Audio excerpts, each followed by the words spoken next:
Peace, this is Brother Harold from HawkTheHerald.com, back with another reaction video. Once again, remember to please like, subscribe, and also share. And once again, I'm going to get right into it. Thank you, Mr. Chairman. And, I have my prepared remarks, and we're going to get to them at some point. But there was a lot that was said, including the fact that Delaney Hall is something that was opened up under Obama, and seemingly the mayor at the time did not have issues with Delaney Hall. I can tell you that there was a point in time in which Alcatraz was open as well, and there seemingly weren't any issues.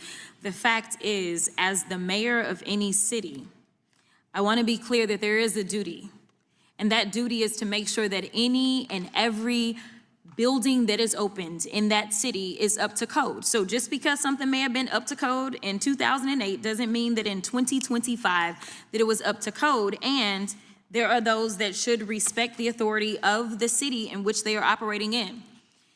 And somehow, during the later hours of last night, we saw that while the mayor had been unlawfully charged, those charges ended up being dropped.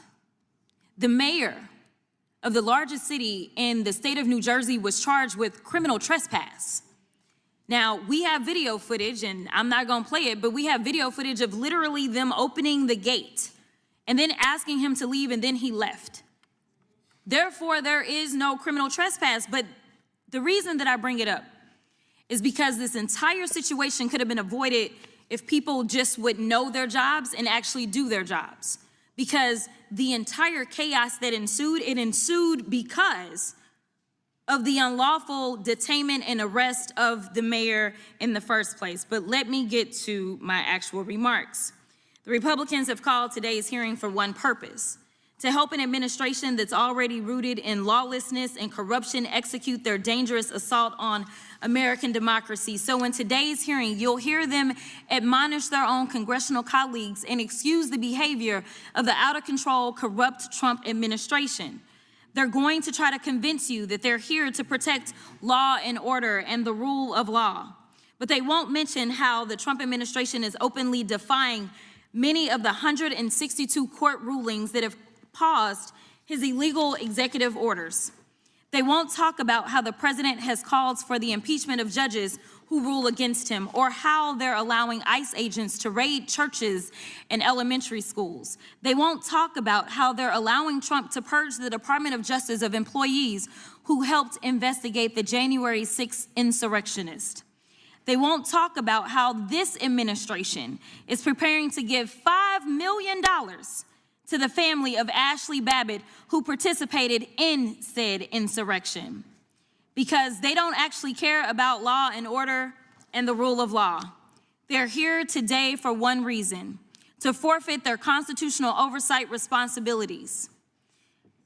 But since I decided to bring up January 6th, let me run a tape to remind y'all of the difference of congressional oversight versus criminals.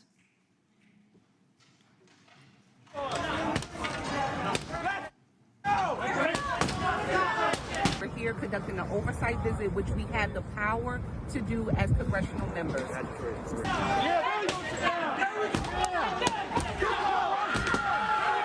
Statutory authority, and so that is what we're here for, and we're waiting to speak to a supervisor to let us in here because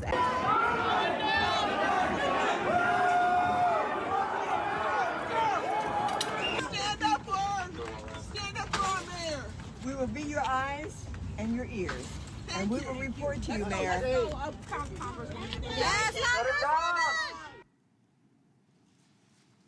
It's interesting that one set of behavior somehow is going to get a family rich overnight. And the other folk that were there in that video, the members of Congress, well, they're saying arrest them. Let me remind you that those January 6ers have been pardoned. Let me remind you that yet another January 6er was just arrested a few days ago for committing what?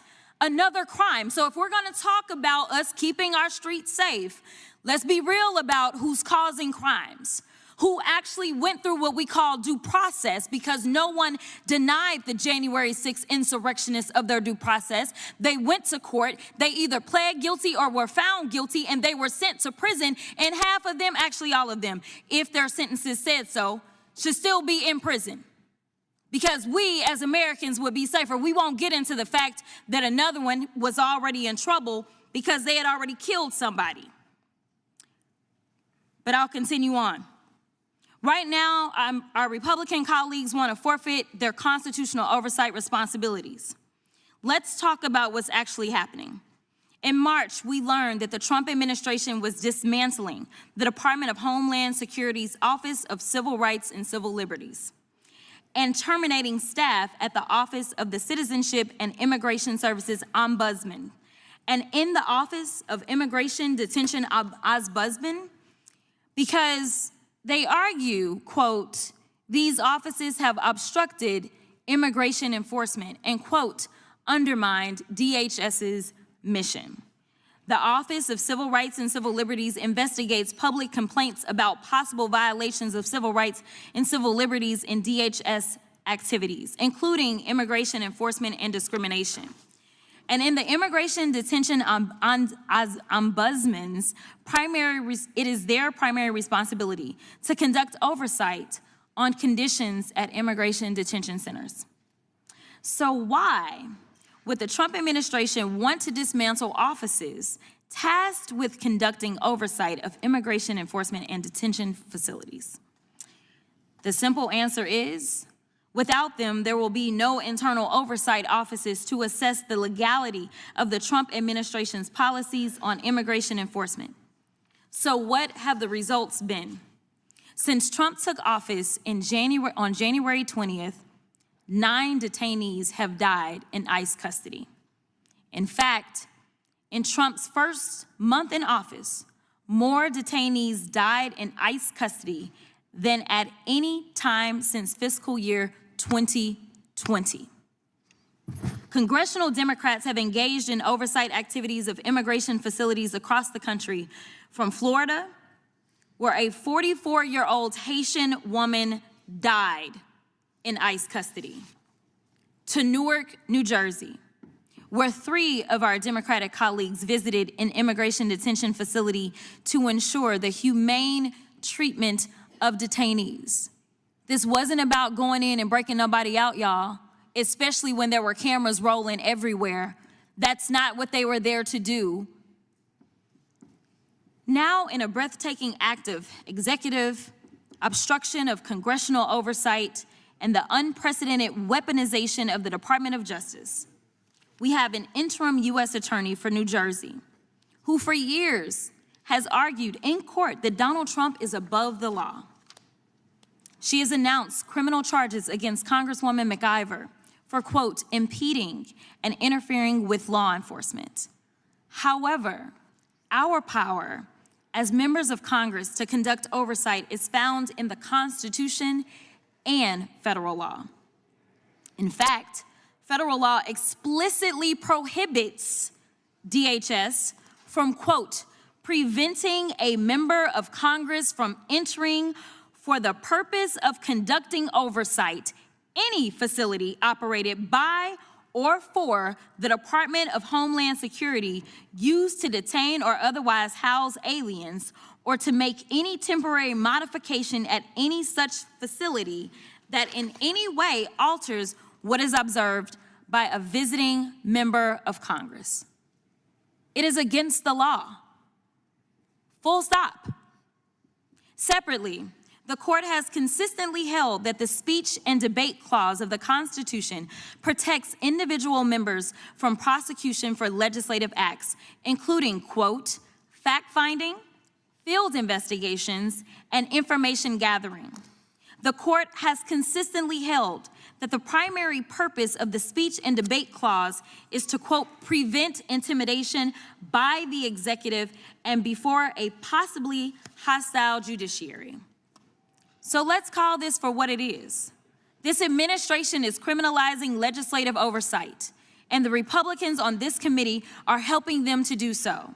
Rep. McIver didn't engage in interference. It was ICE that engaged in interference while members of Congress attempted to conduct legitimate oversight of ICE facilities. Everyone, whether you are American or not, should be deeply disturbed and worried about Trump's abuse of power. They're attacking universities for teaching things they don't like. They're attacking law firms for representing clients that they don't like. This hearing and these charges are an attempt at political intimidation.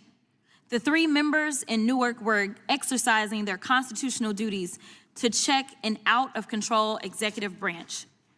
This entire situation happened because of the unjust arrest of Mayor Baraka. And not only were the members invited in and given a tour of the facility, this was after they so-called had broken the law. Now, I don't know about y'all, but where I'm from in Texas, I can tell you that I'm not used to having law enforcement see a crime happen right in front of their faces and then say, never mind, we'll just go about our business. In fact, why don't you go ahead and come on in? Come on in, we gonna do this tour because, oops, we did make a mistake because technically by law, we are supposed to allow you in. And wait a minute, while you're here, do y'all want something to drink? We got refreshments for you as well. And then after you conduct this oversight, and you actually gave a clean bill of health because you were never there to disrupt, you were always there to do your duty. They came out and they said, everything looks good. And then it wasn't at that moment that they decided to arrest members. It wasn't the next day. In fact, even as I sit here today, no member has been arrested. Now you tell me how many times you can see the robber go in the bank, steal the money, and then they say, well, never mind, we'll think about this later. That is what you call politicizing. And that is what we are here to talk about is wrong. But we got a few other issues with ICE right now, so I'm gonna get to them in a second. The DOJ, as I said already, has already dropped the charges against the mayor. Look, they're coming after everyone who uses their constitutional rights and duties to speak truth to power. The press, the courts, and now members of Congress. And to be perfectly honest, I had my team do the research. Under no other president, Democrat or Republican, can we find an incident where they have tried to arrest members of Congress. This is absolutely absurd that they were out there simply doing their duty. We have never seen ICE act in this way. In fact, it's not less oversight that we need right now, it's more. In fact, I'm gonna tell you, actually, I'm not gonna tell you. I can show you better than I can tell you. Roll the tape.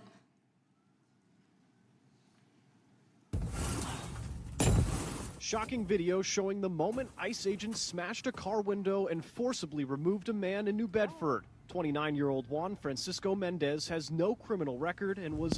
Stop, ma'am, stop. Definitely a chaotic scene on Eureka Street Thursday as Worcester police and ICE agents detained a mother and her 16-year-old daughter. That girl's face slammed into the ground as she was taken into custody. They have not been identified. Worcester police said officers were dispatched to the area for a report of a federal agent surrounded by about 24 people. When police arrived, they say the teen daughter was... Agents smashed his window and dragged him out while his small children cried in the back seat and his partner recorded the incident. You can't tell me that somebody in this building shouldn't do their jobs because these people are out of control. You're talking about arresting members of Congress? These masked agents are running around acting this way? This is not okay. This shouldn't be about politics. We all should be on the same side saying we will not stand for this type of activity, but instead, they want to pretend like it's members of Congress that are the thugs. It's members of Congress that are the ones that are stoking this kind of violence. Let me tell you what those members of Congress were doing. They were trying to make sure that there would not be another mother that would lose her life in ICE custody as it was Mother's Day weekend. They decided that they just wanted to make sure that people were safe because that is who we are supposed to be in this country. And honestly, for anybody that considers themselves to be a Christian, they should care about treating people in a humane way. And they should also care about due process. Everyone in this country under our Constitution is due process. Peace, fam. Tell me your thoughts. Like, subscribe, and share. You know, and leave a comment on what your thoughts of this. But does this sound like America's becoming a dictatorship? Tell me what you think. Peace.